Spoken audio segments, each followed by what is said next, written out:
Hey guys, and welcome to another episode of the Top Producers Nation podcast. This, of course, is the podcast that is made for top producers all across the nation to help you become top producers in your desired markets. And so we have a couple different things going on. Of course, we have our topproducersnation.com community. You can check that out if you're not familiar already. If you're an agent out there who would like to become a top producer in your desired market and you want some help, some resources, some coaching, a course even that we have for you, you can check that out again at topproducersnation.com to learn a little bit more.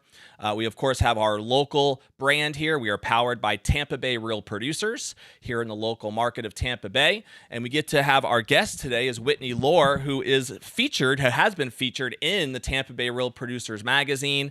I think it was as a team leader spotlight, if I remember correctly, that we had. So, Whitney, it's good to have you here today. Great. It's great to be here. This is exciting. Yeah, no doubt. Excited to dive in with you for people who might not know your background yet and your story.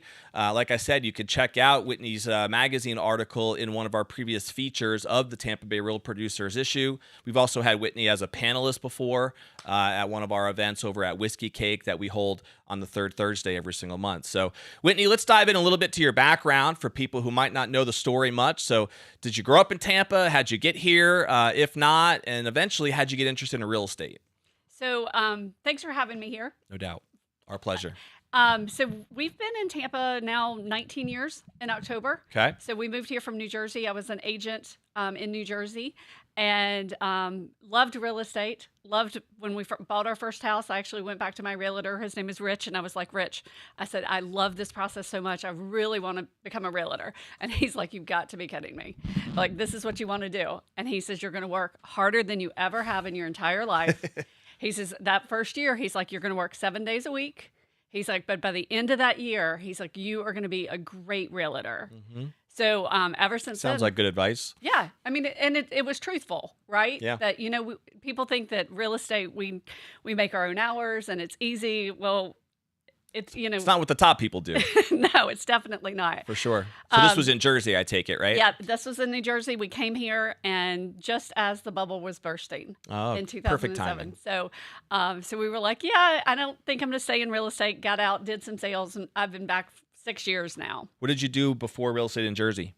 So I was worked for a travel company. Okay. Like, I've always been in sales. Mm-hmm. I started out when I graduated from college. I actually worked for the New York Yankees. Oh, really? In their minor league. Now you're talking my language. I'm a Yankees fan. Are you? Yeah. I grew up in Connecticut, so my dad used to take me to Yankee Stadium when I was a kid. We'd go on the bus or the train all the time. Yeah. So now my two sons, who are really into baseball, are starting to, be passionate about the Yankees as well. So we love watching the games. Yeah. That's fantastic. Yeah, absolutely. What'd you do for them? So I did sales for them. Okay. I did ticket sales. So Cool. So that would talk about a hard working atmosphere there. It was minor league, single A. So there was no money. So I would do ticket sales during the day, and at night I could cook hot dogs. I would be the mascot, whatever they needed you to be. That's wild. So I've always had a sales background. Okay. And then you got your house up in Jersey. You met the realtor up in Jersey and got licensed. So you were in northern Jersey at that time? Yeah, we were actually right outside of Atlantic City. Okay, cool. So not quite northern, a little bit more south then, I guess. A little bit more south. And then you came down to Tampa in 2007, you said, right before everything hit the fan. Right before the crash. Okay, but you were already kind of invested in real estate at that time, and you knew you were going to do real estate when you got down here? Yeah, totally did. But once the atmosphere started changing, when we started seeing homes were sitting on the market and the foreclosures started coming, I was like, I don't have enough of a network at this time to stay in. So I got out. I worked for ADT for a little while. I worked for a uniform company. And then finally I had a team of salespeople that we actually were recruiters for school districts across the U.S. Okay. So we would put therapists in Philadelphia or San Francisco. And then I So you have done sales in a bunch of different industries. Every type you could in ever the blood. imagine. Yeah. Did you always have a desire to get back into real estate again when you came down here? Absolutely. You knew it was just waiting on the timing being right? Yeah. There's something so passionate about what we do and how we help, buyers and sellers navigate, their biggest purchase. I just love this piece of it. Yeah. And it's challenging. I mean, let's be honest. I mean, Sure. the past few years have been really challenging. But if we can figure out affordability and getting buyers to buy their first home, I think that's just such a rewarding thing. And also helping people that have lived in a home for 20 years downsize. Yep. That's an emotional piece. I have that going on with a client right now, and she's been in that house for 20 years. So there's a ton of emotions that are there. So we're just helping them get to where they want to be. Yeah, no, it makes a lot of sense. When was it? What year was it that you started up with real estate here in Tampa? So I would say 2005. Yeah, 2005. Oh, so you came down in 2007 though, you said, or no? So we've been here for 19 years. Okay. Math isn't my strong suit. So yeah, so that makes sense. So probably like Yeah. 2006 or 7 when you got into real estate then down here. Yeah. And so were you doing operating as an individual agent at the time? Because I know you built the team eventually. Yep. Was your goal to get into like the team building side right away, or did that just evolve later? So that actually evolved later. I was trying to figure out me and how to become successful at what I was doing. Sure. And I was doubling every year, like what I was doing, my production was. And then I got to the point where I was That's not like, bad. no, not too shabby. And then it was like, okay, there's only so much I can do, Yeah. and I need some help and I need some support. So What was that point for you? Like, was that like a transaction? Do you remember like that year where you did a certain number of transactions that was just too much to handle and you felt like it was time for help? Or was it a sales volume thing for you? Do you remember what that breaking point was? I was producing like 14 million at Okay. that time. I had hired my TC. That was a game changer for Okay. me. Yep. And I've been with Shelly ever since. I doubled my business when I hired her, and then doubled it again from there. Nice. Having that support, but it just became. It was a Tom Ferry moment. I was with Tom Ferry. We were in. Not with him. I was at a convention that he was speaking, Mhm. and he said there's going to be different types of agents that are going to come out of this next year, and this was like 3 years ago. And he said one of them, they're going to be a very high top producer, single agent, but they're going to have a ton of support behind them. They're going to have, their TCs and their admins and all of that. So that's going to be one agent. Another agent is going to be a small stealth team, and then there's going to be these mega teams. Yep. And he's like, that's kind of where our landscape is heading. Sure. And That's so, still the classifications I would say today, absolutely. Yeah. So I remember walking to the back of the room and I saw my coach and I said, I guess I'm getting ready to become a stealth team. And he's like, okay. And so he said, you need to text your broker that you're going to be doing this as well. So as soon as I got back to Tampa, we started talking about it and how was I going to do it. And one of my previous clients, she had gotten her license and had by chance 2 weeks later said, hey, I have my license. Can we sit down and have a glass of wine and talk about it? Okay. I had no intentions of recruiting her, but by the time we were done having that glass of wine, there was my first team member. That's funny how that works out, huh? Yeah, and she's still my top producer on the team today. That's cool. So what was your best year as an individual agent? Do you remember? 16 million. Okay. And then, so the 28 million or so that you did last year, that was the team volume, I take it? That is correct. Are you still in individual production as well? I am. Okay. Were you the bulk of that 28 million, or was it kind of spread out evenly among the team? I was the majority Yeah. of it. And how many agents are you working with now on your team? So we have 5 agents Okay. total on the team. Cool. They're all strong women. I didn't mean it to be that way, but that's the You're way not that trying it to turned build out. the all women team? No, I hadn't planned on that, but it just worked out. We're really we were able to celebrate yesterday at the award ceremony and just sitting with these women. I mean, they're funny. We might cuss a little bit. We might, we like to drink our wine, so. I think I might have met a few actually when you were at the panel with us that time. Yes, you did. Did you have your team with you then? Yeah. Okay, so that was just last year, I think, wasn't it? Yes. Yeah, it makes sense. So are you in like a full-fledged recruiting mode now, or what's your philosophy when it comes to how you want the team to grow? Are you more focused on just the individual production of the people you have currently, or are you in that balance of you're looking for more agents as well? How do you view that? So I'm looking for the right agent right now. Okay. That it has to make sense to fit in with this team. I don't want to become a mega team. That's not what my goals are. But if we find the right agent and I feel like they'd be a great fit, then absolutely, would hire another agent. But I'm really not seeking out that because, I just want us to get better and stronger and just be able to produce more. Because some of these mega teams, I mean, they have a lot of agents that don't do any production. Yeah, it's very true. I've seen many of them. Yes. Yeah. So, we have a weekly call. We make sure that, we're all on, 8:00 in the morning on Tuesdays. We're all together, baseball hats, no makeup, Got your Yankee hat ready to go. There you go. The name of Whitney's team, by the way, is Florida Living Group, if you want to check them out online with Berkshire Hathaway as the brokerage, powered by Berkshire, I guess you would say. Yep. But Florida Living Group, so you can look out for them as well. And so have you found, Whitney, that the team side, since you've been going down that route over the last few years, has that been more fulfilling? Has that changed in some ways, just your overall experience when it comes to real estate today versus what it was like to be an individual agent working 100% of your time with the clients and only clients? Now I'm sure your time is a little bit more split between clients and support, right? Helping your agents as much as you can. Speak a little bit on that. What's been more fulfilling for you?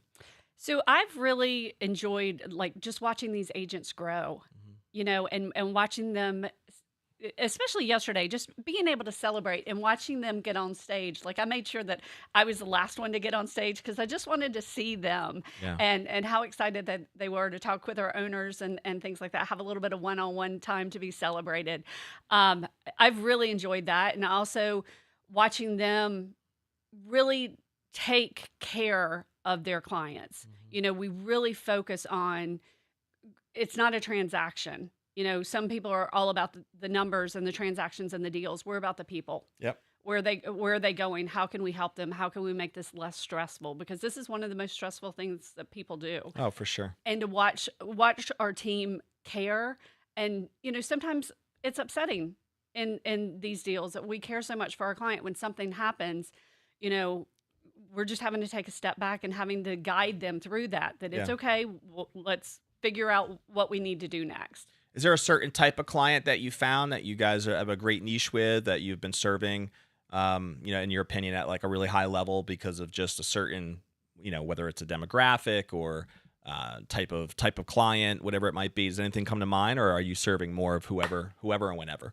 So with each one of our agents that's on the team, they're their own CEO of their company. Yeah. So we're very diverse in what we do. I have one that's a luxury agent that does a lot of $1 million houses, but she'll also do a $250,000 condo. Okay. We're all across the board.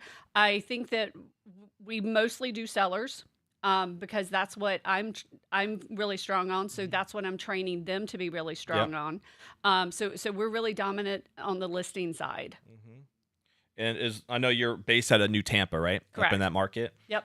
Is most of your work, would you say, within that proximity, or is it pretty much all over Tampa Bay and beyond? We do all of Hillsborough and most of Pasco County. Okay. And we'll go over to the beaches from time to time. If one of our clients is like, hey, we'd like for you to come do this, or specifically, but for the most part, we're over this side of town. Okay, makes sense. I know we were talking off camera about how you feel like you've been really digging into the AI world lately. And would you say that you're utilizing that more from like the client experience and seamlessly trying to make that even better? Or is it more on the team side, like support, things related? Maybe it's both. Talk a little bit about what your intent was in trying to like figure AI out and how to use it, and what are some practical like use cases that you've been trying to use it for so far? Yeah, so I haven't been using it for the team side. When we were together yesterday, in 2 weeks, we're going to get together and I'm going to show them exactly how I'm using. Okay, for your own business, basically. Yep, okay, exactly, because I have custom GPTs that are set up for a ton of tasks that I do.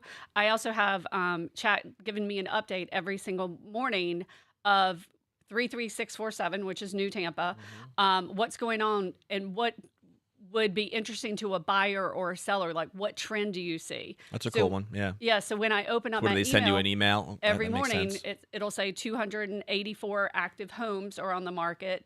This many expired, this many, closed. So it'll then just start tell me what trends are going on right now. Mm-hmm. Well, I like that idea. That's cool. I've been playing around myself with a lot of the custom GPTs and with the different platforms and stuff that I'm involved with as well. And it is really cool how you can customize that and train it on exactly what you want it to act like on a almost like a per platform basis, you Yeah, know? because that way, we all go into MLS first thing in the morning, Yeah. and we're seeing what's going on. This way, as I'm pouring my cup of coffee, I can automatically start to see, hey, this is what a trend is. So if I run into somebody, and that happens a lot, Yeah. where people are like, I want to know what's going on in the market.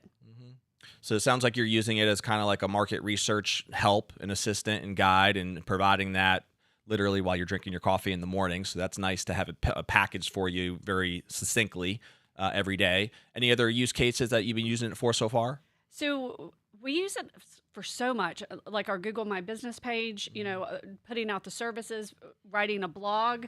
We use it, or I use it a lot. I mean, to the point I call it Chad. Like I talk to it all the time, and now that you can talk to it, Yeah. it makes it so easy that you just turn it on, and as I'm walking to my car or whatever. Also, I'm working on getting it to do my to-do list. Because I'm hearing that you can actually set up a to-do list, and you just tell it to add this to the to-do list, add this, and then you can cross it off as you go during the day. Yeah, that makes sense.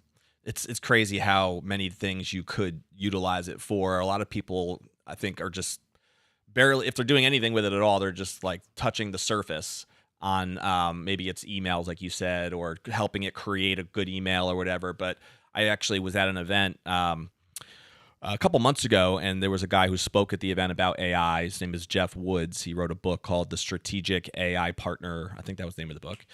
But the main premise is that viewing AI more as like that multi-million-dollar strategic business coach, right? That can basically be at your disposal anytime you want, and really partnering it more as a strategic thought partner rather than like a taskmaster, right? And I think that's how most people tend to be using the AI side now, is just kind of do this task for me, or handle this email thing, or give me some thoughts on this. But which could be good, but when you can really get the AI to almost like take all of the thought power of the best thought leaders in whatever industry that you're in and package that stuff for you as a consultant, that's invaluable, right? Absolutely. As to what that can mean, Yeah, I'll actually use it, like if I have an objection from somebody and I need to overcome that, I'll actually put in there, overcome this objection, act like Phil Jones. Yeah. So, because, he's great about answering those questions and asking the next questions and diving deeper. Yeah. Or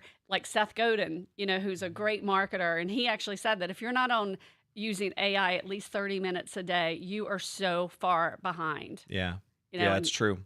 I love using that same prompt, by the way, too. The whole act like this person, act like this, or even just like act like a specific category, right? Act like an expert marketing consultant or whatever, and give me your thoughts on this topic. So I think that's a great prompt to kind of lead in with. Absolutely. Yeah, it makes sense.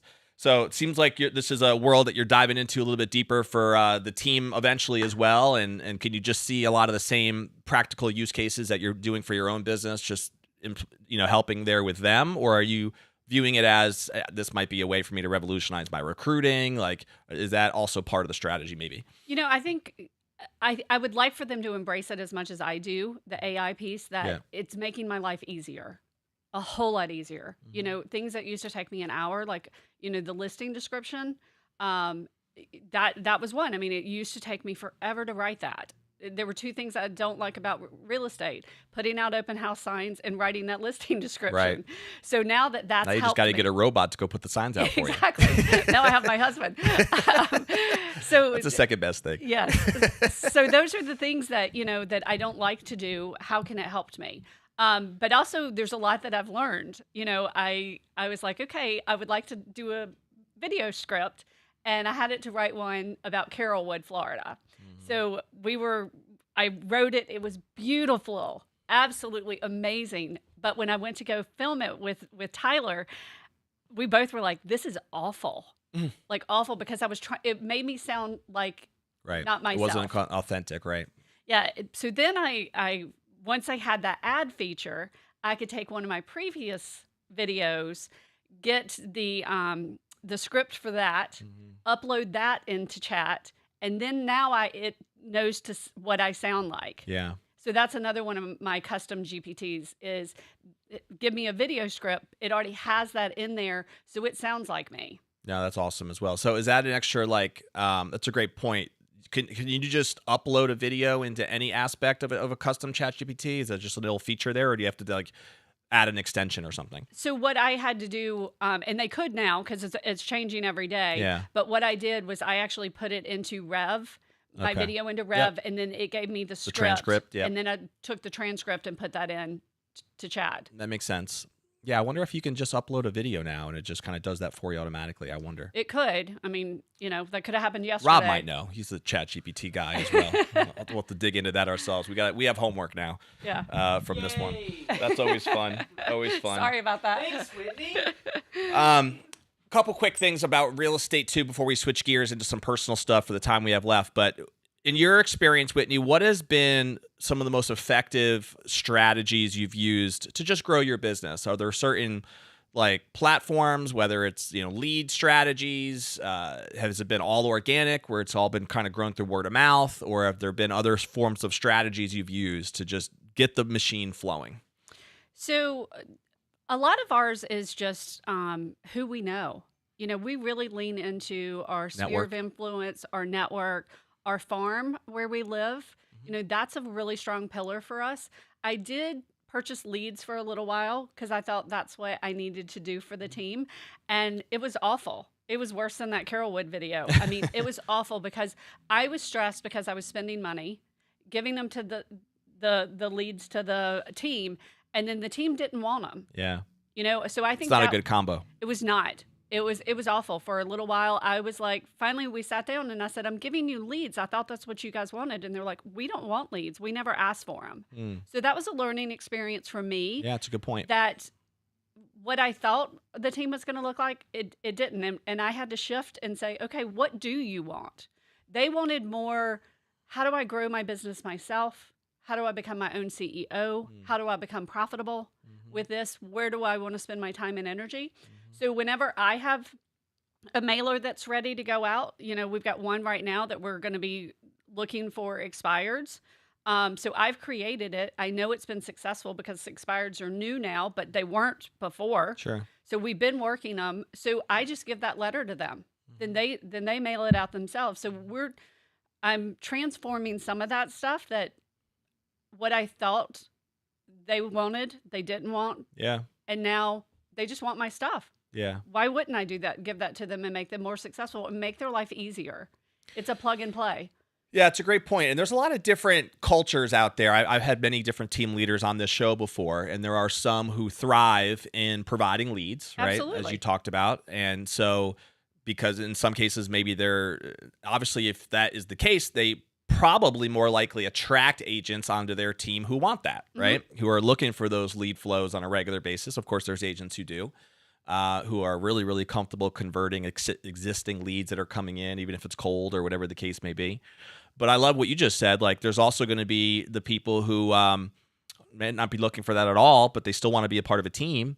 But in their mindset, it's more about the support, the coaching, the culture, just being able to learn from somebody who's been successful, right, as an agent. Yep. So that's what appeals to them as far as being part of a team. And I think you have to really think that through as a team leader, as you said, and identify what type of a culture do you want to have, right? And how, because you're going to attract the people generally that are going to be wanting to be a part of that. So I think that's a work in progress, is figuring that out first before you just start recruiting people. Right. And I think you also just need to take a step back sometimes and say, how's this working? How are you guys doing? And that's why I'm so protective of our culture on the team, that I'm just not going to recruit anybody and everybody. And anybody that does come on, they're there for 30 days. And then we have a meeting. Is it working or is it not working? Yeah. Because I do not want to mess up our culture that's on that team. Yeah. How would you define your culture now if you had to define it? Have you taken the time to figure that out at all, or? I don't think basically it's very supportive. We're very kind of bold in your face. We're here. We're very strong with what we do. We're very compassionate about our family, our clients. We like to have a lot of fun. We like to cover each other's back. I mean, we're a team of badasses right now, and I'm really happy with that. That's cool. And it sounds like you're having fun with the people you get to work with. So that's a big key too. Absolutely. That's kind of sucks if you have to have a team with people you don't even like, right? well, and they can bring down your culture. Right. If every Tuesday morning that person's not on the call with everybody else, or we're doing training, they're not there. Totally. That really can start to mess up the dynamics, or if they don't like that person at all. And we had one of those, and we had to get rid of that really quick. Yeah, you got to identify those bad apples early because they will spoil the whole bowl. Absolutely. That's for sure. All right, a couple of things just about on the personal side for people to get to know you a little bit more if they haven't read your article yet. So you said earlier you're married? Yes. Do you have children? I do. How many? I have one. How old? 6 like you. I have one. You did the safe route. Yeah. How old? He's 23. Is he living local? Yes. Very cool. Okay. Real estate interest at all or no? He's dabbled in it a little bit. Yeah. He's actually enjoying more. My husband and I have started a staging company. So we're staging vacant houses. He's Nice. really enjoying that piece of it. In fact, when I'm done here, we're heading to a new stage. Nice. But yeah, he's enjoying Just another thing that to side. take up some of your time, huh? Yeah, just one more thing. We thought that was a great idea for a glass of wine one night. Did you start the staging company out of just for your own listings and your own business initially? And then are you now like marketing that for any agents to use? Yeah, so I started to see that my sellers were needing it more and more. Yeah. And my husband was like, we could have something else. You definitely could. And so we have done it. We've made one presentation to my office. And right now we're getting ready to stage number 7, 8, 9, and have 11, 12 proposals out. And we've only been doing it 60 days. That's very cool. So these are all Berkshire Hathaway agents for right now that are using Actually, the you. word's getting out. Nice. And so we're not doing any advertising. What's the name of the company? Tailored Spaces. Tailored Spaces. I like it. Do you like that? I do. It's got that tailor-made persona about it. Yeah. Well, we'll get a little shout out to Tailored Spaces out there. Check them out. What do you guys love to do when you're not just jamming in real estate? What keeps you busy? So we're huge Darius Rucker fans. Okay. So we go see him at least once a year. You could say that we're groupies, but that's okay. Is this you and your husband or your Yes. real estate team? You and your husband? just me and Okay. my husband. I got you. Um, Hootie and the Blowfish, right? Yeah. That's my man Darius. yeah, that is. Man, I haven't heard them sing in a long time. I used to love their stuff though when I was in high school. I remember listening to some of the Hootie and the Blowfish stuff. Yeah. So when we were in college, they would come play for like $20 or whatever. Right. So we saw them, quite a bit. So we've been fans for years and years. There you go. Yeah. That's cool. All right, couple rapid fire questions. Okay. Do you let's have go. a favorite book, author, seminar that you've ever attended that you feel like has really made an impact on you personally or professionally? Ninja selling? That's come up before, yeah. That's an easy one. Mhm. And then I will follow up with the Go Giver. Is of that same premise that you make those connections, you make them deeper, more thoughtful, and then the Go Giver, you think of the person, not yourself, and it will come back to you. Do you have a favorite movie or TV show? There's several that I'll watch at any time. You're flipping the channel, and that I've probably watched like 150 times, but it's okay. Apollo 13 is one of those. Okay. Twister was just on 2 nights That's ago. a classic for It's a sure. classic. Absolutely. Yeah, Steel Magnolias. Helen Hunt does a great job in that movie. Yeah, she does. Steel Magnolias, when I need a good cry. Even more of a classic. So you like those classics, I can tell. Yeah. Yes. Yeah, I do, because it's really hard for me to sit down and watch an entire movie. Right. So I'm kind of like a Something's got to grab your attention. 30 to 45 minutes, the last bit of it. Very cool. Yeah. All right. So 2 last things here. If somebody wanted to reach out to you just to kind of pick your brain a little bit more about your experience with building a team, maybe a little bit more about AI, I think there's some stuff there for sure that we could have dove into even more. And I know that as you get into it a little bit more, you probably have more and more that you're learning about AI. What's the best way for someone to reach you? Contact you? They can reach out to me directly. We can put it's floridalivinggroup.net is our website, or we are on Instagram, Florida Living Group as well, and on Facebook it's Whitney Lohr. Cool. Very cool. We'll have it in the descriptions as well for people to be able to click on if they want to. Last question I have for you is what I call the legacy question. So it's about hopefully many, many, many years from now when you're sitting on that rocking chair and thinking about what you would want, what would be most important to you as far as what you'd want to be most remembered for, personally or professionally, but what you think that legacy would want, what you'd want that legacy to be when that timing comes. What comes to mind for you? You know, I think at the end of the day, I would want people to know that I was a caring person that really cared for the outcome of my clients. So for my buyers and sellers, as well as my friends, like, I wish everybody success. I wish, I love cheering people on that, that they have success, because there's enough out there for everybody. Sure. And I think sharing that with people is wonderful. And then that at the end of the day, or if I'm gone, that people have really good memories that I was a good person. Amen. I mean, better than the alternative, right? Oh, absolutely. Absolutely. Absolutely. But Whitney, you're doing a great job, and obviously being a leader in our local market here with real estate, building your team and leading through your sales volume, through your transactions. And I appreciate your willingness to not only be here today, but also help with the panel that you came to in the past, and obviously being featured in the past as well. So we appreciate your support of the platform. It was obviously, I would encourage anybody out there to connect with Whitney. Who, whether it might be somebody who is a powerful, badass woman who might want to be a part of the team, that might be a conversation that you can have, or if you just want to pick her brain a little bit about AI or some of the other things that we touched on today. But we always end every episode with a challenge to the audience. So whether you're watching live through Facebook or YouTube or any of the platforms, or you're listening in on any of the 15 plus podcast platforms that we're on, what is one action step that you can move forward with from this interview that will help propel you forward personally or professionally?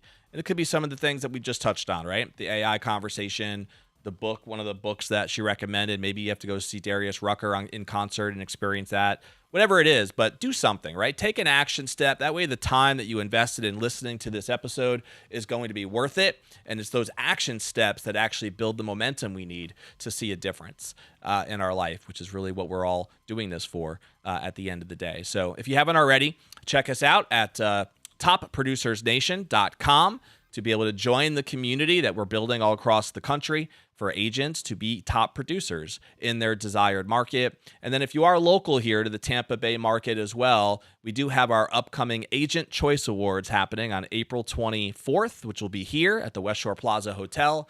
You can vote and nominate yourself for any of the 15 categories, or vote for anybody else if you'd like to, at tbrpawardsvoting.com. tbrpawardsvoting.com. We, of course, will see you on the next episode of the Top Producers Nation podcast. We'll see you later.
Hey guys, and welcome to another episode of the Top Producers Nation podcast. This, of course, is the podcast that is made for creating and helping to support top producers all over the nation. And so we are here today with one of our partners here locally in our Powered By community, which is Tampa Bay Real Producers here in our local market.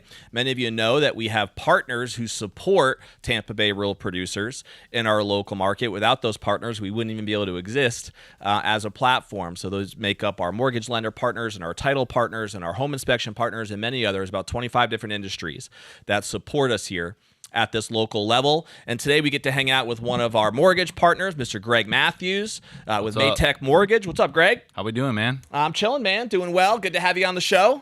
Feeling great to be My here, man man. Greg had to drive all the way from Fort Myers to be here today. Is that right? That's right. We're coast to coast, man. We cover everywhere in Florida. Coast to coast, like Yes, butter sir. and toast. Here we go. So we got Greg on the show, and we appreciate your support, of course, not just in Tampa Bay. I know you were saying off camera that you guys also work with a different entity, I guess, Yep. different brand, but in Orlando. In Orlando, yep. And is that the only other real producer market? It is currently. Okay. Yep. You do know we have one in Fort Myers too. I do. Yeah. There's a mega powerhouse mortgage professional that's a part of that group, but I'm slowly starting to get my way in. So I'm from Orlando originally, Don. Yep. We've grown the business in Orlando probably the last 5, 6, 7 years, and just in the last 2 years, I've moved down to Fort Myers. So as I was explaining to you before, we're trying to get in that Tampa market, Fort Myers, maybe even over to the East Coast, South Florida, Fort Lauderdale, just kind of trying to expand out a little bit. For sure. So let's tell a little bit about your background for how you eventually got started with kicking off Matek. But what Yep. were you doing prior to that, and how long you been in this finance world? Yeah, so got right into the mortgage industry kind of right out of college. Went to college, played baseball, didn't know what I really wanted to do with my life. And right once I graduated, had a business degree. It's like you can go a bunch of different directions, right? And so applied to a job at ADP for payroll services and Wells Fargo as a mortgage processor. Okay. Got an offer to both, and they were the same compensation. I'm like, you know what?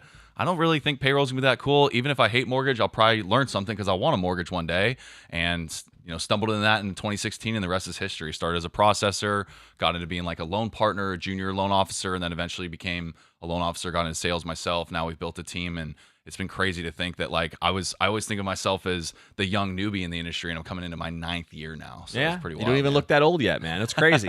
We're just So it's right out of college. So that's what helped me is that I got an early start. But what also hurt me early is I'm trying to sell somebody a mortgage, Right. And they're Who's this baby face yeah, guy? they're an adult with like a real job, and I'm over here like, hey, you want to buy a house with me? And they're like, how old are you? Don't you have high school? Or Are you getting an allowance still? Yeah, exactly. So it was pretty wild. No, and that was something that Where'd you go to taught me school, a you lot said? to combat that. So I'm from Orlando originally. I went to college at Alabama State University, Okay. University in Montgomery, Alabama. Played And ball then- there? Yeah, played ball there, and then transferred to a small school in Jackson, Mississippi. Got my MBA there, Millsaps. I milked that 5th year of college Nice. for sure. So. Did you play baseball all 5 years? I did, yeah. Nice. So I had a year I'm a off. baseball fanatic myself. I So, love it. I yeah, played a yeah. little bit in school. My boys now are kind of passing that thing off, so where I'm coaching the Land O'Lakes Little League season Nice. up there. So Awesome. yeah, we're having some fun with that for sure. Yeah, a lot of days I spent at the ball field, man. Good times. Yeah, no doubt. I enjoy. We had a game last night actually, and they won 7-3. So 3-0 so far in the All year, right. Greg. There we go. 3-0 Good so start. far. We'll Good see how start. things shake out. Love it. So you were saying that you had this experience with Wells Fargo first, Yep. and then what year? Just a couple years ago, you started Matek, right? I actually just started Matek in April of 24, so Okay. it's not even been a full 12 Not even a full year months. yet. Yeah, Cool. so I was coming from a prior employer that I worked for in Orlando for about 7 years. They were independent brokerage, and I was like, you know what, I can kind of do this on my own. I wanted to have more control, run my own P&L. So we are underneath a financial services company, Empire, but basically the model is I kind of run a small little royalty to them. They help cover with compliance and some other payroll things, and then really everything as far as being a branch manager is on me. And so it's an interesting model. It's kind of that in between business owner and also being a loan officer, which I knew that eventually I wanted to be a business owner, and this was that great segue that I didn't want to just jump off into the deep end and open up my own brand or my own company fully and not know what I was doing. So I was like, okay, I can start to learn how the sausage is made behind the scenes on the mortgage stuff, while also still being a loan officer. And I mean, not even 12 months, man, we feel really great about, where we're at right now. Very cool. So would you classify yourself as a broker then? Are the products and services you have outside of the scope of just Empire? Or Correct. So you're not an in-house lender. Exactly. We're not. We're a broker, so we have access to over 90 different lenders we're signed up with. And that's one thing that not a lot of people that I think like real estate agents and home buyers hear like, oh, don't just go to your local bank because they only have their products. Like you should go to a broker. But what people don't understand is if I was to be a true independent broker like Matek Mortgage, Greg Matthews, and not have Empire support, I'd have to pay fees and go through different compliance and all these things to get signed up with all these different wholesale lenders and be a broker. Empire already had their portfolio of 90 lenders. So as soon as I signed up, Matek Mortgage under Empire, I got access to all these different lenders, bank statement loans, construction to perm, renovation loans, obviously all your standard conventional govy and all that stuff. So just a lot more options for buyers, basically. Makes sense. Yeah. And so the main motivation for you to start Matek was that just to kind of like grow that business, and what's the vision for Matek look like? Do you see yourself just growing this brand for many years to come, or where's that vision take you? Yeah, exactly. It was more or less, I was like, hey, I've seen a lot of guys and gals, colleagues in the industry that were loan officers for 5, 10, 15, 20 plus years, just grinding. And I was like, although that's great and I do love being a loan officer, I wanted to build. And I realized that like the CEO of the prior company I worked for, that is who I wanted to model, my life and my career growth after. He was somebody that started as a loan officer in his 20s like me, and now he ran a company of 100 employees, 60 loan officers, and 40 operations staff. And I was like, that's what I really want. So now we have a team of 6. Okay. And that's where, the plan is in the next 5 years to be at 20, and then from there, just continue to grow this thing. And I don't want to go too fast. I don't think I'm not Matt Ishby over here. I don't know if that is. He's the owner of the Phoenix Suns and the CEO of United Wholesale Mortgage. Name, yeah. So they are a massive conglomerate lender. I'm not necessarily wanting to just grow it to this massive, huge thing, but I wanted to kind of get in a position where I could be a leader and help other loan officers grow. And that's what we have right now is we have this really great vibe and culture. We have 4 producing loan officers, 2 support staff, and everybody just gets along really well. Everybody is there to back each other up. We have somebody that's on a cruise right now. She just went out yesterday. So I've already got other team members willing to step up. And that's something that's tough. I mean, a lot of realtors and mortgage professionals are commission based. Yeah. And so it's like, I'm not going to help you on your deal. Like I'm competing against you, right. But it is that friendly competition.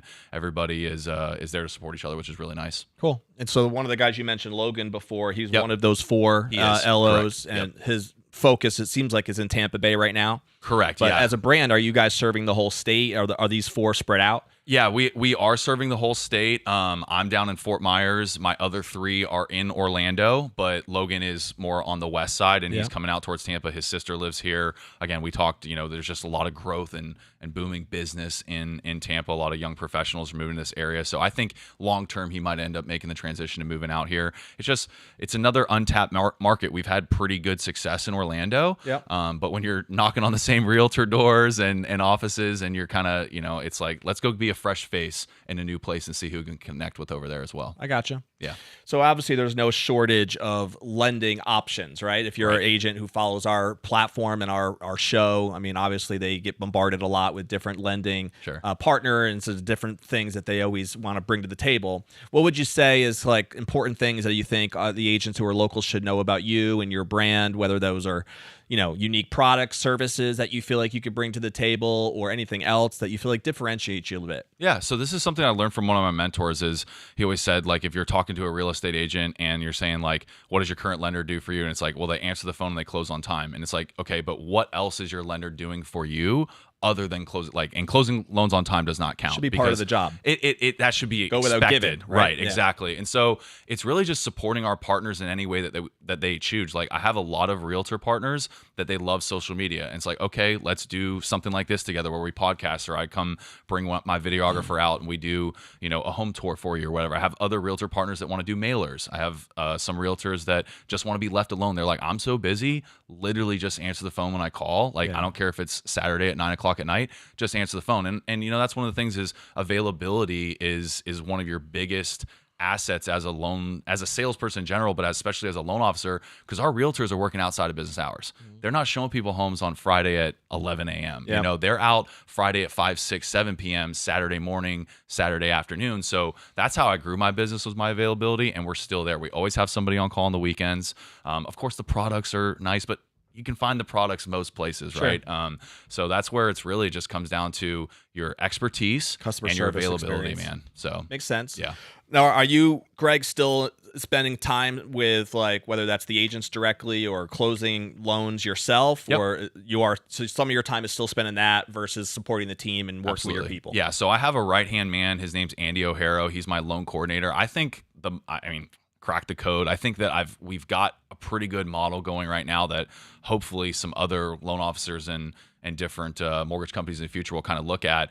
Basically, I'm able to go out and be more or less the shaking hands and kissing babies, the networking person. And then when the loans come in, I'm always doing that initial client consultation, talking through, qualification, loan products, interest rates, all that. Yep. But then as soon as that deal comes in, it's all the little things that get that time suck you. Like, where's the appraisal at? Did they get home insurance? What's going on with underwriting? That's where Andy is our loan coordinator, and he manages that for my pipeline and for our team's pipeline. Now, as a loan officer, at the end of the day, getting your documents in, getting underwriting, getting all that done is your responsibility, right? But to have that support of Andy, that if I'm at a podcast, I just called him, hey man, I'm going to a podcast, I got a lunch, I might not be available till 3 p.m.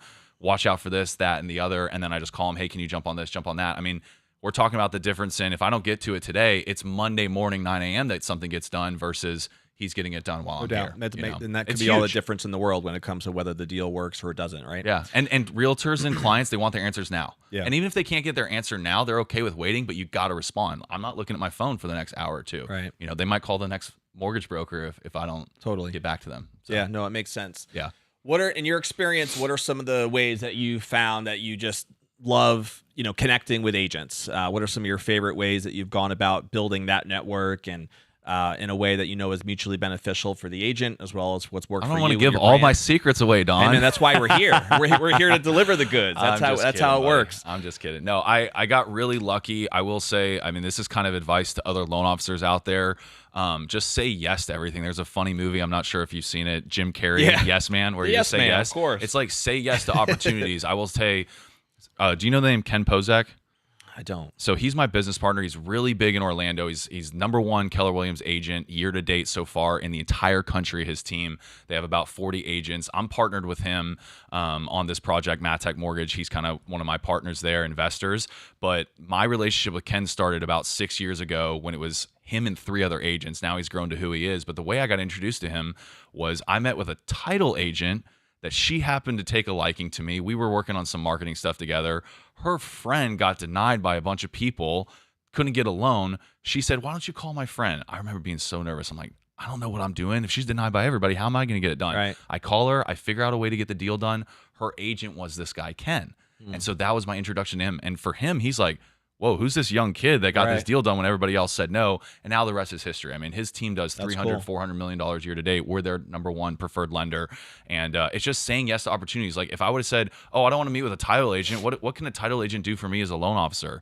Even if you're a realtor, what do you if you're saying that, like what can another loan officer wants to meet with me, another title rep, another insurance agent? It's like meeting and connecting with good people in your industry can lead to opportunities that you never expected. Even if you think that it's a street where they're wanting you to reciprocate, it can come back to you. We have a realtor that we've been working with for probably the last 6 months. Me and him have started to become friends, and we had a lead come in without a real estate agent, and I passed that off to him. He could have been scared about this big partnership I have with Ken and the Pozek group, but he was like, no, I believe in what you're doing. You're doing a lot of really cool stuff. He's been super loyal to me. We've built a friendship. Now we have an opportunity to feed that back to him, and now he got that's probably a 3% on a $400,000 house, $12,000 commission in his pocket. Yeah, man. So No, that's some great cool stuff. advice. I love the idea of just saying yes to opportunities because it's so easy not to, Yeah. right? It's so easy It to is. just let your brain go down the road if I'm too busy. This is going to be a waste of my time, blah, blah, blah, blah, blah. Nothing's ever a waste of your time. I've met with people that try to sell me on multi-level marketing things, and guess Yeah. what? They end up buying houses too. So Right.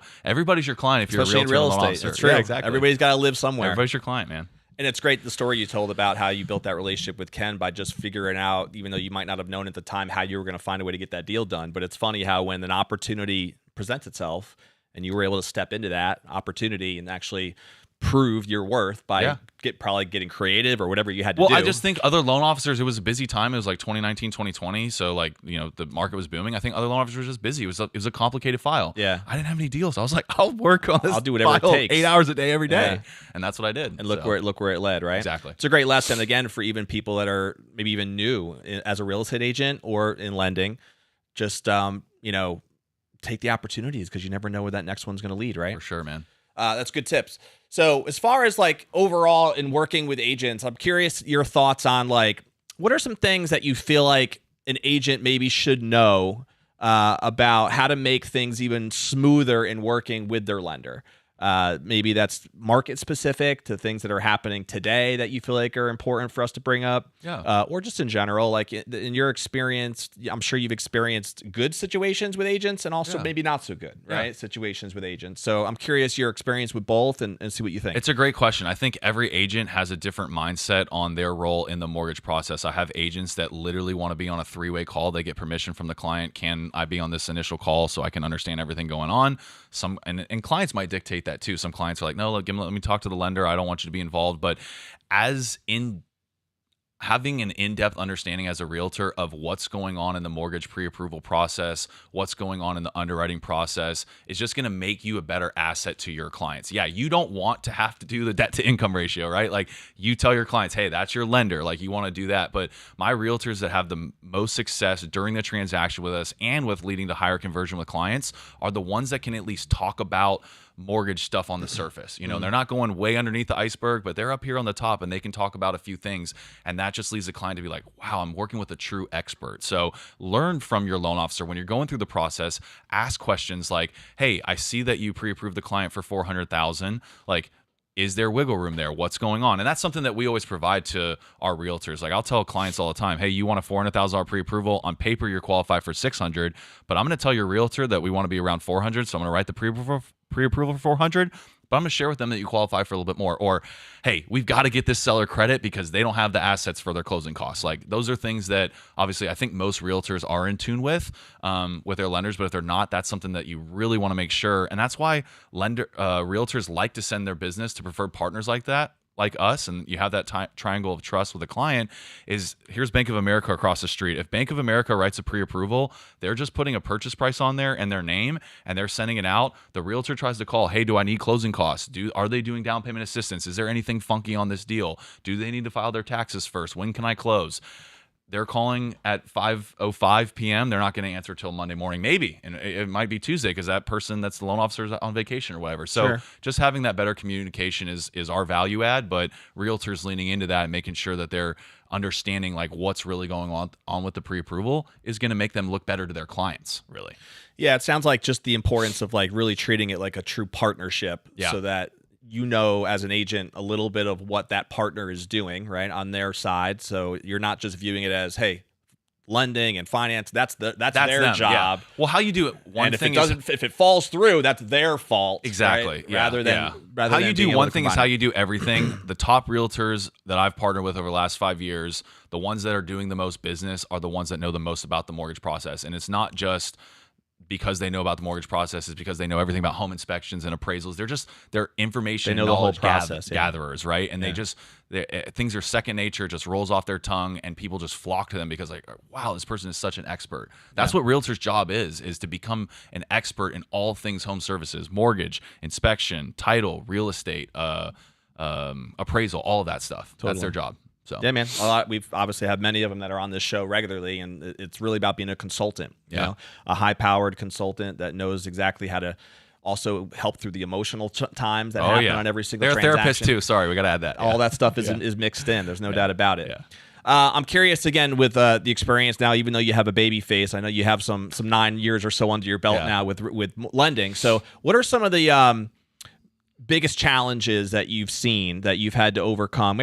Maybe you can give an example if you want about like a deal or two, but just in general, like maybe something you weren't expecting in the lending world that you've had to overcome or had to deal with. What are some thoughts there that you have regarding challenges? Well, first off, Don, I did leave the scruff here a little bit today to try to look a little older. Didn't help, bro. Okay. Didn't help. Yeah. So I tried. I can't. It'll take me a year to grow a beard like yours, bro. But anyway, so this is like 2 days, by the way. I'm a hairy beast, Rob. What can I say? I love it. So a big yeah, exactly. No, literally, I haven't shaved in a week. Like, and I got some peach fuzz. No, the big thing with the challenges of the mortgage industry, and this is like loan officer talking to loan officer. Like, unfortunately, only loan officers understand this. Is that there's just a lot of uncertain things that can happen during the underwriting process. So as important as a pre-approval is, the reason why there is a 30-day financing contingency in most contracts by standard is that there can be things that pop up during underwriting that even if you address them up front, even if you ask the questions, you still have to kind of like circumnavigate. So that's the thing. As a loan officer, you're a problem solver. I didn't realize. I thought it was like, oh, here's a pre-approval, here's my pay stubs, here's my bank account information, and here's your loan. You're good. No, like that's not how it works. You get pre-approved, which means we've looked at everything. Maybe an underwriter has looked at it and said they agree. Well, now you go through 30 days of a rigorous process of them asking questions like, why did you spend $7.52 on Starbucks last Wednesday, but then this Tuesday you only spent $2? It's like, what are you talking about? Like they'll just ask really invasive questions that you're like, what does this have to do with anything in the process? Usually if you answer the questions, you create the story and come with letters of explanation and stuff to underwriters, you'll get stuff done. But I just didn't realize how in the weeds it can get financially, even with somebody that's got all their finances in order. Hey, I've got my taxes filed, I've got my job, my this, that, my that, and the other. An underwriter's job is to look for any potential pitfalls. And so they're going to harp on those. They're not going to look at the positive and say, oh, even though this person has a ton of money, they just changed their job and they just changed commissions or whatever. They look at that stuff. So I didn't realize how much of a problem solver you have to be like on the job. It's pretty crazy. Because you're basically operating as the middleman there between the underwriter and the agent in some cases, or the end buyer or whatever in some cases. Like it's really, you're the buffer, right? Between and you don't want to tell your client that has an 800 credit score that's been paying everything on time for 20 years that their loan is on the fence. They're like, what are you talking about? Like, of course I can qualify for this. It's like, well, you haven't sold your house yet, so I know you don't have your big down payment, you don't have this, and based on these guidelines, you're really close. And so you got to present it to them. It's like, yeah, you're good. It's all good. It's all going to work out. But at the same time, you have to respect that sometimes there are things that just logically don't make sense within underwriting. You're like, how am I going to explain this? So it's a wild industry. And a lot of times I'm assuming, and you would know better than me, that there's even many agents who don't really understand that or get that that's happening. Right. Yeah. I mean, the amount of times I've had an agent call me like, oh man, I'm so excited. This is a slam dunk. Like they pulled up, and I don't mean to, be judgmental here, but they're like, they pulled up in an Escalade to this $300,000 townhome. I'm like, if they're driving a $150,000 Escalade, pulling up to a $300,000 townhome, doesn't that tell you something? I pull the credit report, the $1,800 Escalade payment, this, that, and the other. And I'm like, their DTI is 100%. They don't qualify for anything, So, unfortunately, that's judging the book by the cover. But unfortunately, it's like just because somebody has a nice car, has this or has that. I mean, I've talked to people that guy was a truck driver for 20 years, went to Rocket Mortgage, got pre-approved. He just changed jobs to a new job like 3 months ago, but he's paid by the load. So it's not a consistent salary or hourly rate. He's paid by the load. So he has to have a 1-year history, even though he's got 20 years of being a truck driver, because it's a whole new employer in a whole new state. He has to have a 1-year history of having that load pay. Rocket Mortgage charged him $100 for the credit report, $600 for the appraisal. 2 weeks before closing, come back and say, oh yeah, you've only been on your job for 3 months with it's variable. You can't qualify for another 9 months. Whole deal blew apart. Listing agents pissed, sellers are pissed, buyer's agents stressed out and all that. And I told my buyer's agent, which she tried to introduce me, but the guy wanted to go to Rocket. I said, that literally would have taken me about 5 minutes to tell you no. But I'm assuming that's kind of the fun part for you, right? Is that's where you get to sometimes step in and be like, hey, we have a solution here if we could just work together on this particular thing, right? Exactly. Or just, I think unfortunately, we're all commission based, so like everybody wants to close a loan now, and sometimes the best advice to a client is like, hey, you're not ready now. And even if I can make it work now, you're going to be in a way better position, way better closing costs, way better interest rates, way better options if you just wait 3 months or 6 months to get your credit better or have more time on the job, or et cetera. And so that's where I think I've been fortunate enough to have enough business over the years that I can be a true advisor to my clients. I don't have to be I'm going to lay down and do whatever they want and jump through a bunch of hoops and charge them high interest rates to get them in a house now. I can be like, hey, this is where you're at now. If you want to do it now, we can do it. But if we work on these 3 things over the next 3 months, this is where you could be. And they're like, wow, I can get the down payment assistance, or I can get the 0.5% lower interest rate, or do that, this, that, and the other to improve my credit over the next few months. I'm going to wait. And then people, if you're a salesperson and somebody comes to you and you say, hey, I want to sell you something, but my product's not right for you right now, that person's, you're building trust with that person. You're not just a level of saying credibility yes no matter that comes what. with that. Exactly. So that's how we kind of operate. We're just advisors. I'm rambling, bro. I told you. I love it. Makes sense. Well, there's a lot of. It's funny how there is a lot of similarities between what it takes to be a top producer as a real estate agent and also a top producer in the lending world. For sure. Right. It is that consultant mindset, I think, is a trait that both parties have to have in order to be great and to do it well. Yeah. The realtors that I know that struggle are the ones that tell every single client, every single home they walk into, this is the perfect house for you. It's like, what? I was just going to ask you that. So like my next kind of question had to do with common mistakes that you've seen agents make specifically, that from your perspective have either set the wrong expectations, which make things a lot harder, right? To actually be the consultant that you know you need to be, because you got to be honest eventually to tell them the truth. So are there some common things you've seen, maybe hopefully they're not the top producing agents, but just in general that agents have done that they should look out for? Yeah, for sure. And it's even mistakes that I've made as well early in my career of wanting, again, to like, instead of being an advisor, just I know what the client wants, so I'm going to do everything in my power to get them what they want. If you have the difficult conversation up front and say, hey, this isn't in your budget or this isn't the right time or what have you, they're going to respect you, and then they're going to appreciate even more when it does come to be the right time. So for agents specifically, just that, like saying every single house is the dream house, like this is going to be perfect, like jump on it now, the time to buy is now. Like not every client needs to hear that. Some clients do need to be pushed. Like they are just like out there window shopping. They can afford it. It is a good investment for themselves and their family. They really need to buy a house, but they're scared. And so that's where they need to as an agent, to be a little bit more aggressive. But I would say 80% of the time, agents are being more aggressive than they're not meeting their clients where they're really at. And especially in a market like this where there's a lot of uncertainty, it's like home values are like pulling back a little bit, but rates are still high. Like what's going on? And so a lot of people that waited and didn't buy in 2020, 2021, and 2022, they already have that timid nature. That's why they didn't buy then. And so just understanding what your clients' expectations are and meeting them and understanding what's really important to them is crucial. I mean, that's something that we used to do on all of our initial client calls, was we would send out an all about you form. Now that I'm saying it, I need to remember to do that. It was something that I did at my prior company where I would ask them, like, you know, do you have a trusted financial advisor? Do you have a plan for savings? Do you have a will? What's your favorite sport? What's your favorite pet? Like, do you have children, whatever? And so you get an idea. And once you get that form, and it's not something you have to, as a realtor, send to your clients and just ask them to fill out. But if you use that as your cheat sheet on your buyer consultation to ask them, like, do you have pets? Yeah, I have a dog. Okay, well, now you know, oh, you probably want a yard for your dog, right? So now I know I'm not showing them condos in downtown Tampa. I'm going to show them single family residences. So just asking those questions that give you that upfront ability to have a better understanding of what they want, because that is one thing in sales that they say is the first objection or the first thing that a potential prospect tells you is usually not really the deeper meaning. So you have to go with those deeper questions to find out what's really going on for them. Yeah. Once again, it goes back to the importance of being a true consultant right, from the get-go. And I think any agent, you know, I share all the time with our network that there was 24,000 real estate agents who were licensed anyway in Tampa Bay. Last year, 2024. Wow. That's Hillsborough, Pinellas, and Pasco County. 24,000? Yeah, but 10,000 of them did not do a single deal, which is crazy, right? Yeah, and then another about 6,000 more did 2 deals or less, so 1 or 2 deals. Yeah. So you just look at those numbers and you're like, wow. Now, obviously, there are people who have a license but have no intention of actually working. So that is a percentage of that. Yeah. But there's also people who got a license because they thought they were actually going to make money and do the job the right way, and they just couldn't find traction for whatever reason and didn't get a mentor, didn't get help, didn't get whatever. Yeah. And like you said, I think a lot of times it's that mentality that people can almost smell commission breath, right? So if you don't have that consultant viewpoint early in the process,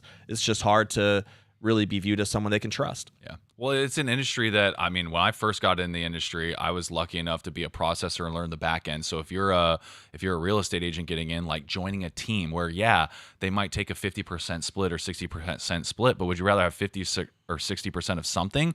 Or if you take your 100% split, have 100% of nothing, right? And so I was working as a processor getting a salary, then I became a junior loan officer, whereas working underneath a producing loan officer and basically being what would be like a transaction coordinator or a showing assistant to a top producing realtor. I was that loan partner that I would get a small, basis point per loan close, but it taught me a lot. It got me in front of clients where I'd have those conversations. Then eventually I was like, oh, I can do this on my own. Mm-hmm. So I think that's a tough part about being a real estate agent is that you're jumping off in the deep end if you're going by yourself and you don't have, it's sink or swim at a lot of these brokerages. So that's where I think if you really want to make a career out of it, you got to expect that the first 9, 12, 18, 24 months are going to be pretty hard. You might be struggling a little bit, might be working a side job, but you really want to get you don't want to try to do it all on your own. You want to get involved with a team or a brokerage that has that support, around. So. Yeah, it's a common advice that I have a lot of the top producers who share is the key in their early days was getting a mentor, right? And having that team that they hooked up with that taught them the ropes, and now some of the most successful agents all in Tampa Bay have that same story. Yeah, because a lot of people think it's just like opening doors. Like they see the, selling Sunset and stuff. They're like, oh yeah, just like it's a fun job. It's like, no, being a real estate agent is a grind. There's a whole reality to it, grind. For sure. Yeah, so much respect to the realtors out there, man. Yeah, no, it makes a lot of sense. So good advice so far.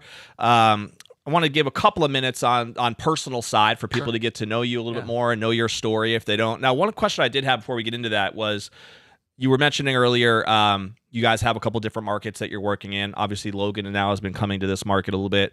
When you target a market, let's say Tampa Bay, right, and you have a strategy, I'm assuming, as to how you want to go about building your brand now, right, in the Tampa Bay market, what does that look like? What should agents expect as far as seeing Matek and hearing from you guys? And what is your go-to way that you try to get branding and get a connection going in the community? Yeah, that's awesome. I think a big thing is going to events. So you were just mentioning some of the Tampa Bay Real Producers events. We're going to start getting in front of those, getting at those events more, getting in front of the people that are committed. And then it's finding those people probably from those events that are also committed to building their own business in the community. And it might be a home inspector that is a vendor of Tampa Bay Real Producers, that person specifically really likes getting out in the community, and whether they want to do mailers or they want to, work an open house or I used to do so many things. We would do like pop-up business, like almost like what would be a job fair. We'd pop up our tent, mortgage and real estate. So just getting involved, boots on the ground is the best way. Now there's digital imprint that you have with social media, and you can do a bunch of stuff with that and running ads, but I still like the old school way of just getting in front of people, going to different networking events, meeting them. We used to pop by a bunch of open houses. Man. That's what it is. We used to go to open houses, man. You go to an open house on the weekend, pop by 12 open houses, drop off your card with a banana and a water to realtors and say, hey, I'm so-and-so and I'm here. I'm in the community. I just want to introduce myself. You get their contact info. You follow up with them. Yeah, you might only make one or two deep connections from that, but you do that every week. 52 weeks, like you're going to meet a lot of people. Without a doubt. So should people expect that face or that person to be Logan in this local market? Would you? It would be mostly Logan. Mostly Logan that is, out here. Yeah. Again, just back to kind of my plan is like, I really want to be more or less a CEO, a sales manager, a leader in a sense of, I'm going to produce with some of the realtors that I've had connections with over the last few years, but I'm not looking to grow necessarily individual realtor partnerships. I want to help other loan officers build their businesses. And so that's my main focus. So we're going to get Logan over here. We've got Suzanne and Christy in Orlando, myself down in Fort Myers, hopefully going to add on. We're talking to 3 loan officers right now, actually, hopefully to grow the team a little bit more in 2025. Very cool. It's awesome, man. Yes, sir. All right, so we'll get a little personal with you here. So what's your story? Married, kids, dating? Are you looking for a family? Where are you at? Where are you at in the mode? My second family's in Tulsa, Oklahoma, but my first family's, I am married. I'm fidgeting with my ring here because I usually wear the rubber band, but my wife likes this better. So I wore the gold band today. I just got married in December, actually. Really? Congratulations. So yeah, man, very exciting. How long were you guys dating? So about 6 years. Okay. And that was the thing that was so great about like life hack, getting a great partner, having a great spouse. Like me and my now wife, Rachel, we've been dating since I was first starting the mortgage business. Like I had nothing going on. I think, and my wife's seen the rough, Greg Matthews. Yeah, she has. And she's a physician, so she does pretty well herself. She's extremely ambitious, very type A. And I think when we first met, even her own dad was like, is this guy just trying to ride my wife's or hit my daughter's coattails kind of thing, But she was in residency. She was grinding, working long hours. I was building my business. Her dad actually was in the mortgage industry for decades, is retired now. But so she's seen what it's like to like work hard, work on the weekends. We were doing like, okay, we go to dinner Saturday night, then Sunday morning I'm going to an open house from 10 to 2. Then I'll go pick her up. We'll go to the farmer's market. I'm taking calls. Like she's super cool and understanding with that, which is what it takes. I mean, I feel like a lot of people have success as a loan officer, especially as a real estate agent, but their spouse isn't, they're not on the same page with their spouse. Yeah. So it's creating a rift at home. It's like, why are you out showing houses again? It's like, well, I'm showing houses so I can put food on the table, and I enjoy it. I love this family, So we have a really great relationship. Been 6 years now, 3 months married. It's only gotten better in the last 3 months of being married, and so no kids yet. Just got married, and hopefully maybe work Both on seem to be kids pretty soon. busy. I mean, kids might be a hard thing to manage for the future, right? Yeah, That could be a game We're changer. hoping grandparents will be around to help out a little bit. That's yeah. good too. Is your Yeah. family in this area? So my parents are in Orlando. Okay. They're there. They raised me there, and then her parents are in Naples. So that's what Cool. worked great about her. The reason why we moved to Fort Myers 2 years ago was she got a great job at the Children's Hospital down there in Fort Myers, and her parents are 30 minutes away in Naples, so it works great. Got babysitters. In the mortgage industry, you can kind of work anywhere. You're always on the road, so worked out great. Yeah. Sounds good. Well, congrats again. Thanks, Rachel, buddy. you said? What her Rachel. name? Rachel. Yep. Shout out to Rachel. Yes. Where'd you guys go on the honeymoon? We went to Australia. Nice. Yeah, it was Nice. pretty Not sweet. bad. I've never Yeah. been. It's on my list, though. Oh, dude, it's awesome. I Yeah? love What it. parts of Land Australia down did you hit there. up? So we started off in Sydney. We went to Melbourne. I'm a big tennis fan, so we went to Okay. Melbourne for the Australian Open. Did you play that too? Baseball? I played a little bit of tennis growing up, but baseball was my main sport. Mm-hmm. I think I probably should have played more tennis, but now I played as an adult recreationally. It's great to stay in shape, man. Yeah, I love it playing is. tennis. So we I did grew that. up in Connecticut, but there was a tennis court that was like right by our house, so I played a little bit growing up with the neighborhood kids, so just hitting around the court. But I started getting fairly good at the serving process once Okay. just getting out Do you there play hacking. now? Not really. No. I play a little bit more pickleball. I was gonna say though. pickleball though. Yeah, some it's more picked up, pickleball, yeah. but baseball's Pickleball's been taken more off my thing. crazy. I still play on a softball team. Okay. And then now that I've been coaching my boys, it's more about helping out, helping them with the little league side. That's awesome. But yeah, man. I coached baseball as well. I coached my alma mater, my previous high school, a few years ago when I was in Orlando. It's so much fun, man. I love being at the Yeah, me ball too. field. So you gotta be enjoying that. Yeah, it with is. kids. It's a blast. I have 6 little ones, so that's 6? that's a whole other story. Done. Oh my goodness. Yeah. Yes, yeah, we like to. I love it. Yes, No, we- I love big families. My dad's one of 4. My mom's one of 4. I wanted 4. She wanted 2. We've agreed on 3. We have 0. There you go. But we're working on Well, it. there's still time. Still time. No. We're gonna get started. What do you guys love to do for fun other than travel to Australia? Just travel in general, man. Like we really like to get around. We were looking at our calendar for this summer, like, oh my goodness, we have so much. And that's the beauty of like her job is 7 days on, 7 days off. So she gets like extended periods of time off. I can work anywhere with phone and internet. So we do a lot of traveling. We're foodies. We love going to nice restaurants and trying new foods. She'll eat anything like crazy. She's like, I'm like, I'll have a piece and try it. So Do you have a favorite meal, favorite food? I'm obsessed with Chipotle, bro. Chipotle, yeah, not bad spot. Obsessed Not a with bad Chip- spot. No, like I'm obsessed. Just had it 2 nights with ago. it. Well, I've had it twice in the last 2 nights. There you Like, go. I can eat it every single meal of every single day. Like I've had it 10 times a week before, numerous times. Yeah, I'm not that obsessed, You know, but it is three good. times at lunch, 6 times at dinner. Yeah, It is good. All right, a couple rapid fire questions for you. Do you have a favorite book, author, seminar that you ever attended that you feel like has really made a huge impact on you, personally or professionally? Can't Hurt Me, David Goggins. If you haven't read that, it's fantastic. David Goggins is the Navy SEAL that he has a story. He was like 300 something pounds, was watching an ad one day about Navy SEALs and decided he was going to lose 150 pounds, join the Navy SEALs. And he's a pretty BAMF. Yeah, he is. Or he is a stud. So I- Can't Hurt Me I was followed great. some of his YouTube content and whatnot. He I mean, does some it great was. stuff. So, are you familiar with the program 75 Hard? Yeah. Yeah. So I've done it. This is now my 3rd time. I'm doing it right now. Okay. Today's day 32 for me. But the first time I got introduced to it, I had tried probably 20 times and failed. Got to a week, got to a month, whatever, and failed. And then the first time I did it was 2 years ago, and I started. The first book I read, because you have to read 10 pages of book, was Can't Hurt Me. And after reading that book and being done within 3 weeks, I was like, "There's no way I'm not doing it this time." And I got all the way to day 75. So just really great motivation. Yeah, I've never read that book though. Oh, It's dude, it's definitely, great. I'm a Gotta huge check it reader out. myself. I'll have to scoop it up. So it's all about the mentality, right? It's mentality. It Yeah. tells his life story. So it's a little bit of an autobiography, and it tells about how to get through hard times and just appreciate everything you're going through is making you who you're becoming. You know what I Yeah. mean? Like I think a lot of us get down on ourselves, like in sales, we get rejected or the deal didn't go through or whatever, and it's Right. like we get into this place of like, oh, I feel sorry for myself. It's like no victim mentality. He's talking about he was beaten as a kid, like really rough environment, not sleeping, dealing with racism in Indiana and all this kind of stuff, and he's just like, I kept feeling sorry for myself. And then eventually one day I was like, nobody's coming to save me. Yeah. Like it's me or me. And Right. so he chose himself. So it's I'm getting goosebumps. It's super inspiring. Yeah, it's funny you even mentioning that because I feel like I think I'm a little bit older than you. I'm 44 now, and in my age bracket, even a lot of friends that I went to school with,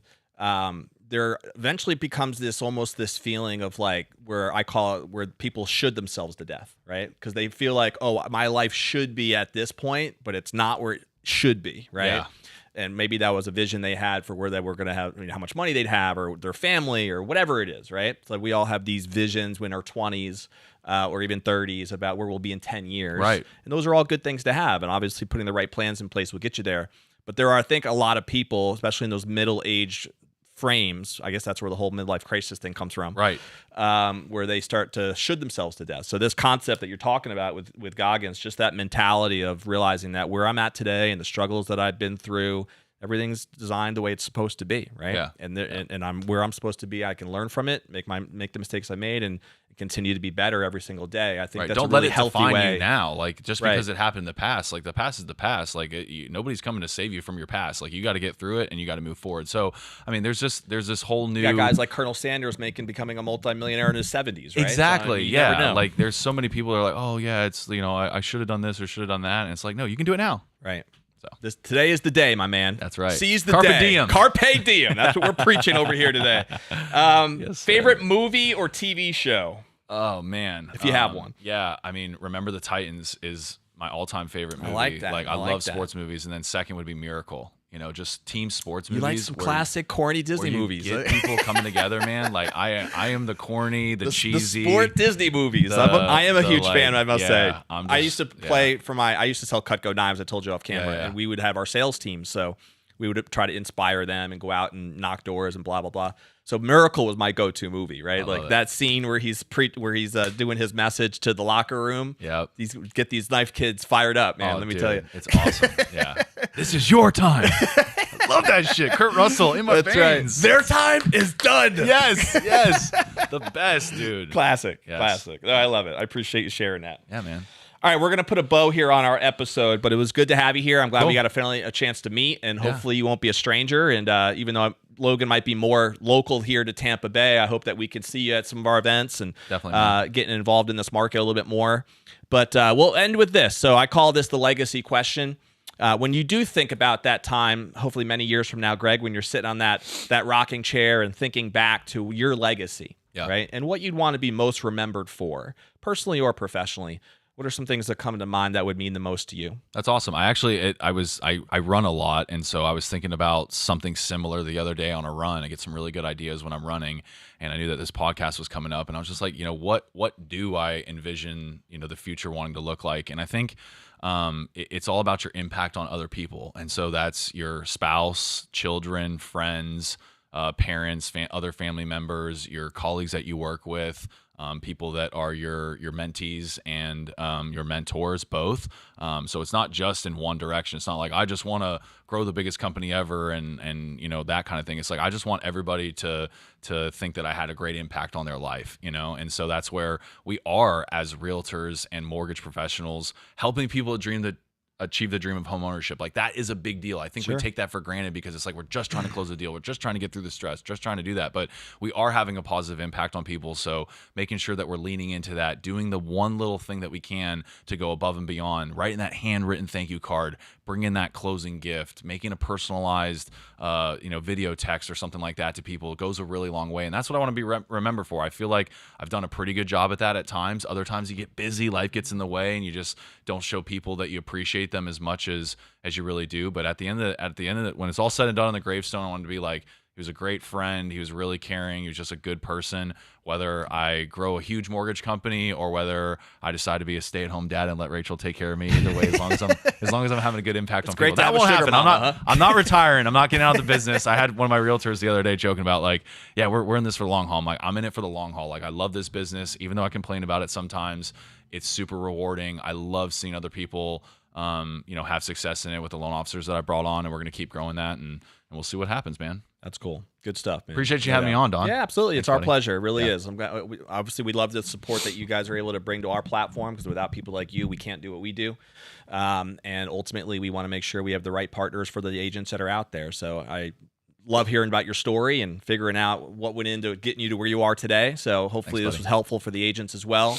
We always try to end every episode with a challenge. And let me just say this too. If somebody did want to reach out to you directly or Logan, I guess, and Yep. just pick your brain a little bit more and like some of the specifics you had mentioned, or any sort of products or deals that they want to bring to the table, or just kind of connect on your the people you're working with, in these different markets? What's the best way for someone So to we reach you? post a lot of stuff on like market updates and things like that and programs on social media. Instagram's the biggest one. So I'm at Greg Mortgages. So just GREG Mortgages. And then our company page is Matek Mortgage, at Matek Mortgage on Instagram. So that's the best way to stay in tune with us and DM me or what have you. And we'll take it from there. Sounds good. All right. So as we always do, guys, we want to end the episode with a challenge to the audience. So whether you're watching on the live stream, Facebook, YouTube, or you're listening in on any of the 15 plus podcast platforms out there, what is one action step that you can take from our conversation today with Greg that's going to help propel you forward personally or professionally? Maybe there was something about our conversation about the biggest mistakes that agents make, and you've been identifying, you know what, I've done that before. Maybe that's something that I need to be more clear about. Maybe I need to be better with my expectations with my buyers. Maybe I need to be more of a consultant, even on the lending side, and ask certain questions to my lending relationships so that I can be more, in tune to how to be all of those things that a top producer would bring right to the table. Maybe you just got to pick up the David Goggins book that Greg threw out there. But what is it for you? What's one thing, just a little thing that you can do today that'll help propel you forward? It's about those little actions that we take every day. And if you took the time to listen to this, then I want you to take action on it, right? Do something that's going to help move you forward. We, of course, will see you at on our next episode of the Top Producers Nation podcast. You can check us out, too, at topproducersnation.com to learn about our online community with courses and coaching to help you become a top producer in your desired market. And if you need support, we are here to help you be able to do that as well. And lastly, if you are local to the Tampa Bay market, we have our Agent Choice Awards coming up on August 24th, actually at this hotel at the West Shore Grand Plaza. You can nominate your favorite agents, all different categories. We have 15 different categories. It was released recently, and all you have to do is go to TBRP, Tampa Bay Real Producers, TBRPawardsvoting.com, and you can nominate your favorite people there. We will have finalists released, and the voting will go nuts for the next month as we start awarding those people on April 24th. So we'll see you on the next episode of the Top Producers Nation podcast. See you later.